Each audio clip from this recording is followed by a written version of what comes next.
Hi లింగం, how you? Fine sir. ఏంటి మంచి హుషారుగా ఉన్నారు? ఇక నుంచి రోజు ఇలాగే ఉంటాను లింగం. ఇదే ఉల్లాసం, ఇదే ఉత్సాహం కంటిన్యూ చేస్తాను. కారణం ఏంటో? గుడికి వెళ్ళాను లింగం. పంతులు గారు ఇదిగో ఇది ఇచ్చి ఒక గంట నమలమన్నారు. కొంచెం తిన్నానంతే. ఫుల్గా హుషారు వస్తుందా? ఆ, మ్మ్. థు, థు, థు, థు. ఏంటి సార్ ఇది? ఆయన నవల మంది ప్రసాదం. ఆ?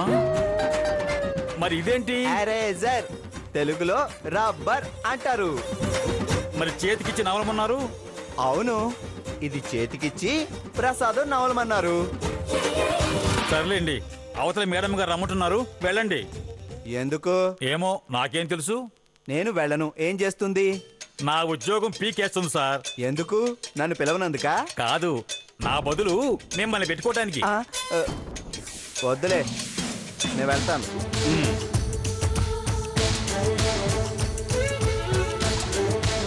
ఏంటి రమ్మన్నావంట? రండి కూర్చోండి. ఆ, ఈ మర్యాదలేం అక్కర్లేదు. ముందు ఎందుకు రమ్మన్నావో చెప్పు. అది మీతో ఒక ముఖ్యమైన విషయం మాట్లాడాలి.